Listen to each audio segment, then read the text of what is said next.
اعوذ باللہ من الشیطان الرجیم بسم اللہ الرحمن الرحیم۔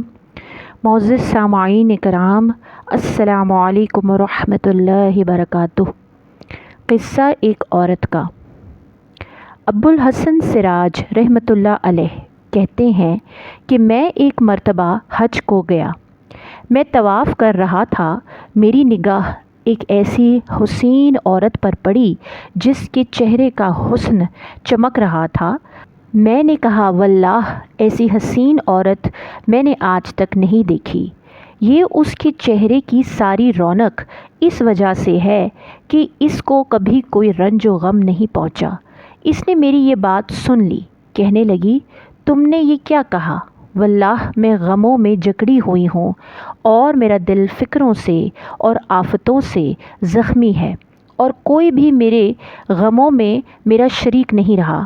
میں نے پوچھا، کیا ہوا؟ کہنے لگی کہ میرے خاوند نے قربانی کی ایک بکری ذبح کی۔ میرے 2 چھوٹے بچے کھیل رہے تھے اور ایک بچہ دودھ پیتا میری گود میں تھا۔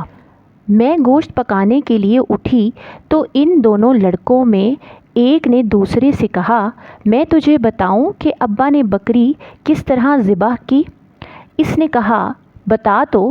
اس نے چھوٹے بھائی کو لٹا کر بکری کی طرح ذبح کر دیا۔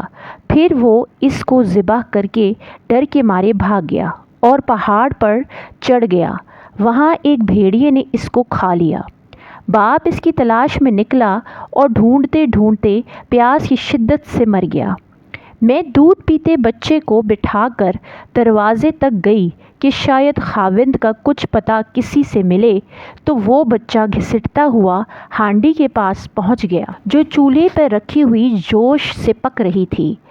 اس کو جو اس نے ہلایا وہ پکتی پکتی اس پر گر گئی، جس سے اس بچے کا سارے بدن کا گوشت جل کر ہڈیوں سے الگ ہو گیا۔ میری ایک بڑی لڑکی تھی جو اپنے خاوند کے گھر تھی۔ اس کو جب اس سارے قصے کی خبر پہنچی تو وہ خبر سن کر زمین پر گر گئی۔ اسی میں اس کی بھی موت مقدر تھی، وہ بھی مر گئی۔ مقدر نے ان سب کے درمیان سے مجھے اکیلی کو چھوڑ دیا۔ میں نے کہا، ان مصیبتوں پر تجھے کس طرح صبر آیا؟ وہ کہنے لگی کہ جو صبر اور بے صبری میں الگ الگ غور کرے گا وہ ان کے درمیان بہت بون بعید پائے گا۔ صبر کا انجام محمود ہے اور بے صبری پر کوئی اجر نہیں ملتا۔ پھر اس نے 3 شعر پڑھے اور چل دی، جن کا ترجمہ یہ ہے، میں نے صبر کیا اس لیے کہ صبر بہترین اعتماد کی چیز ہے، اور اگر بے صبری سے مجھے کوئی فائدہ پہنچ سکتا تو کرتی۔ میں نے ایسی مصیبتوں پہ صبر کیا، اگر وہ مصیبتیں سخت پہاڑوں پہ پڑتیں تو وہ پہاڑ بھی ٹکڑے ٹکڑے ہو جاتے۔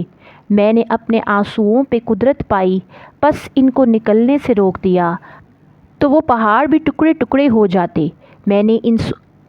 میں نے ان آنسوؤں پہ قدرت پائی، پس ان کو نکلنے سے روک دیا۔ اب وہ آنسو اندر ہی اندر میرے دل پر گر رہے ہیں۔ پیارے محسنوں، یہ کہانی ہم جیسے ان تمام لوگوں کے لیے ایک بہت بڑی نصیحت ہے جو لوگ چھوٹی سے چھوٹی مصیبت کو سر پر کھڑا دیکھ کر ایک دم بوکھلا جاتے ہیں اور اللہ تعالیٰ سے نا امید ہو جاتے ہیں۔ صبر کا پیمانہ ہمارے ہاتھوں سے چھلک جاتا ہے۔ اللہ سبحانہ تعالیٰ ہمیں کبھی بھی اپنی رحمت سے نا امید نہ ہونے دے، اور ہمیں ہر مشکل میں صبر کے ساتھ ثابت قدم رہنے کی توفیق عطا فرمائے۔ آمین یا رب العالمین۔